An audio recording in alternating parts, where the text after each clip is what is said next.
What is the scariest story you know to be completely true? My cousin picked up a hitchhiker about 20 years ago. Nice enough guy. Cousin was hungry, so stopped at McDonald's, grabbed the hitchhiker some breakfast, too. Dropped him off, where the guy had said he was headed. No big deal. Next morning, my cousin's watching the morning news and sees that hitchhiker's face. Dude was a serial killer and had killed someone that picked him up. Cousin calls the cops and they have him come in. Turns out the hitcher had killed the very next person after my cousin that had given him a ride. He'd killed a few people that had given him rides, that was his MO. They asked the hitcher why he didn't kill my cousin. He said, I'd planned to, but he was a really nice young man, he bought me breakfast. I couldn't kill someone that bought me breakfast.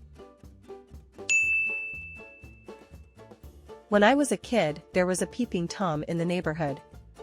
But the weird part is we all knew who he was, a little older guy named Ralph who lived a couple streets over and smoked like a chimney. We knew because he was caught once early on by a neighbor while on their roof, watching them through the skylight. The neighbor had left a ladder against the house when doing work earlier that day, but after that he was like a ghost, impossible to catch.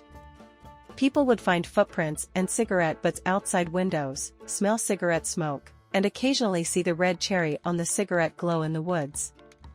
Occasionally angry dads and teenagers who spotted him out in the darkness would give chase, but he moved like a deer through the woods and no one could put hands on him. The cops were involved a few times and they dragged him in, but it was never for long, partially I think because he had a disabled wife for whom he was the sole carer.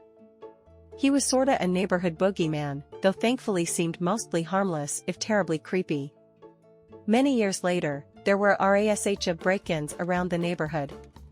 People even joked at the time that it must not be Ralph, because we all figured he had copies of everyone's hide keys already if he wanted to go inside. Side note, we later learned that he definitely did have keys to some houses.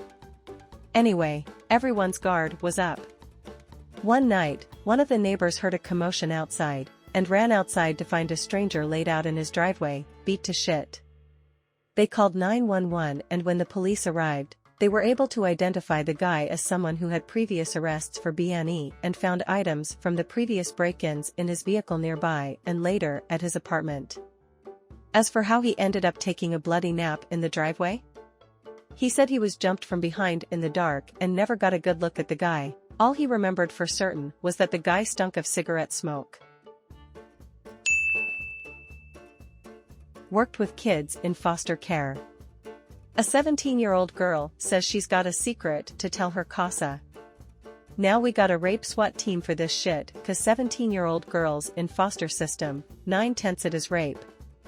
Well, she sits down and tells how her family was cartel and her cousins were enforcers.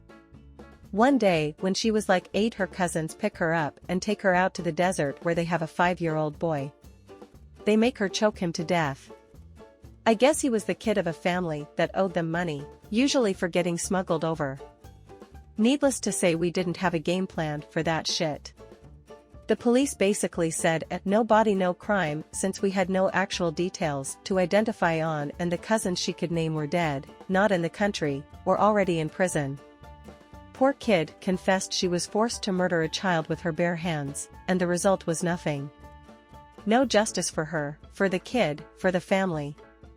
Just I guess shit happens. Year later she was 18 and out of the system to face a world she knows to be wildly different than how we all claim it to be in work.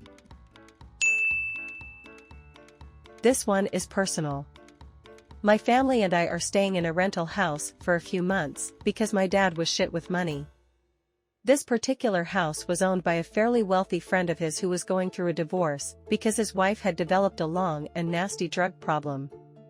So, we're staying there pretty cheap. One night near Christmas, I groggily wake up and see a woman wearing white going through drawers on the other side of the room. I must have made a sound because she turned and rushed over to me and gently said, "SHHH, go back to sleep little boy." Weirdly, I did. She looked like Liza Minnelli, if that's at all relevant. Next morning I wake up to my parents acting weird and I hear one of them make a comment like, "I can't tell what's gone and what's not." For some reason, I didn't connect the dots until I was older and never told them what I saw. I thought it was a dream. So, yeah, the former crackhead owner of our rental house broke in, probably had a key, and I saw her, but didn't do or say shit. I was probably 9 or so. I'll tell a very personally scary one.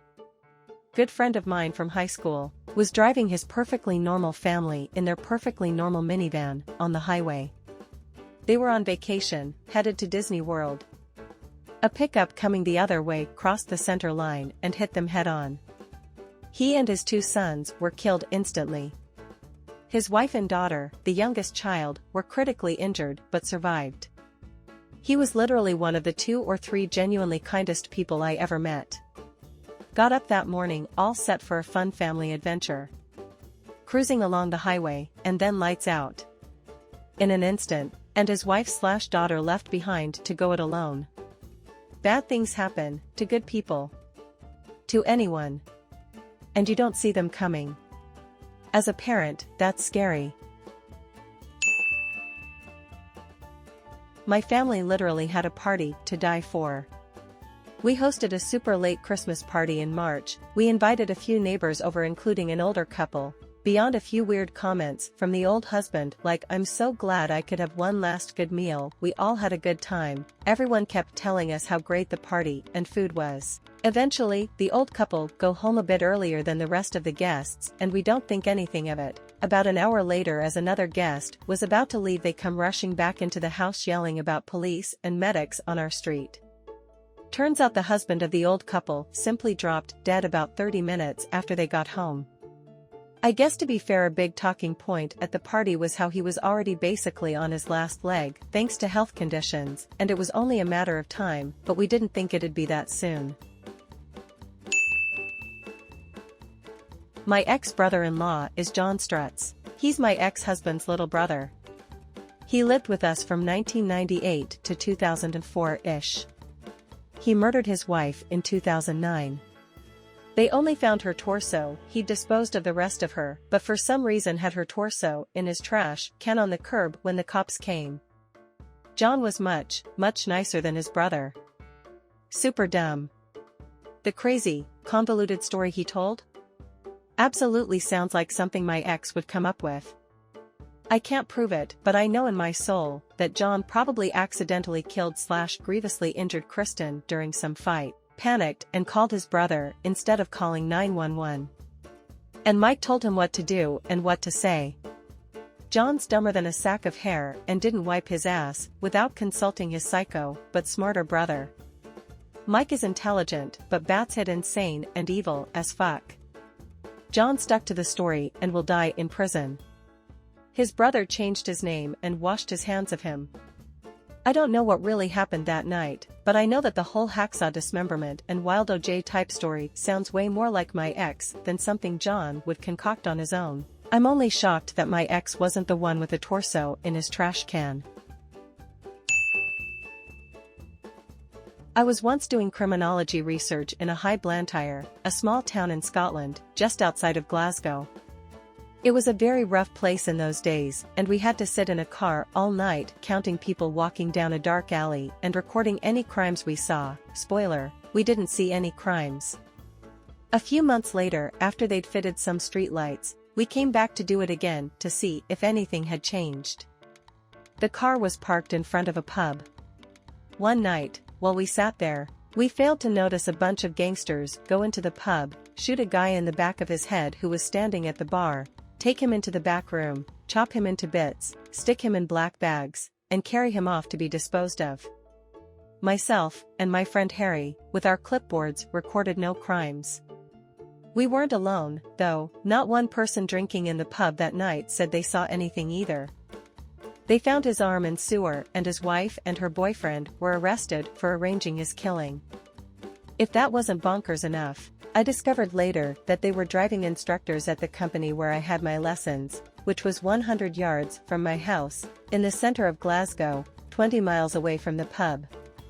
She taught Harry's sister, he taught me.